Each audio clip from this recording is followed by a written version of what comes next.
सकता है। ब्रिटेन की संसद में सब चीज जो है वहां बनाया जा सकता है, क्योंकि यहाँ जो है लिखित संविधान है। सबसे पहले ब्रिटेन में क्या है, लिखित संविधान नहीं है।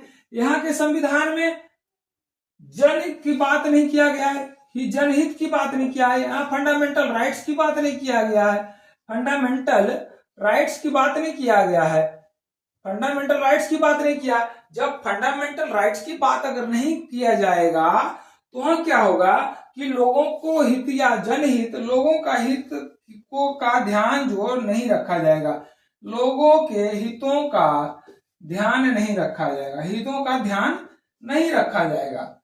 यानी संसद के द्वारा लोगों के हितों को नजरअंदाज करके भी कानून बनाया जा सकता है, जिसमें लोगों के मौलिक अधिकारों का हनन हो सकता है या होता है, हो सकता है या होता भी है। यह है प्रोसीजर, यानी विधि द्वारा स्थापित जो प्रक्रिया है, यानी जो विधि द्वारा विधि बन गया है, स्थापित प्रक्रिया है, उसके अनुसार ही काम करना है। दूसरा एक व्याख्या जो हुआ ड्यू प्रोसेस ऑफ लॉ, हुआ क्या था मेनका गांधी केस में 78 में जो है बहुत सारे लोगों को प्राणी दैहिक स्वतंत्रता का हनन किया गया। मेनका गांधी केस में मेनका गांधी बाहर जाना चाहती थी, विदेश जाना चाहती थी, लेकिन जो है उनको रोक दिया गया और उनके पासपोर्ट को जब्त कर लिया गया। जब पासपोर्ट को जब्त कर दिया तो जो उन्होंने जो है मेनका गांधी जी ने एक याचिका दायर की, और याचिका दायर के बाद जो है मेनका गांधी के केस पर फैसला है जिसमें व्याख्या किया गया। उसी में आया ड्यू प्रोसेस ऑफ लॉ, यथोचित विधि प्रक्रिया।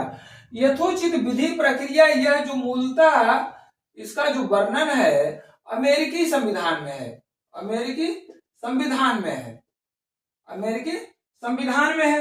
भारत के मूल संविधान में जो है प्रोसीजर स्टैब्लिश्ड बाय लॉ है, और ये जो है due to process of law, ये यथोचित विधि प्रक्रिया, यथोचित विधि प्रक्रिया मूलतः जो है अमेरिका के संविधान में है। इसमें जो है लोगों के हितों का ध्यान रखा गया है, ध्यान रखा गया। ध्यान कैसे रखा गया है, यहाँ फंडामेंटल राइट्स का वर्णन है, फंडामेंटल राइट्स का वर्णन है। अच्छा, फंडामेंटल राइट्स का है तो विधि द्वारा ऐसी प्रक्रिया या जो है संसद के द्वारा या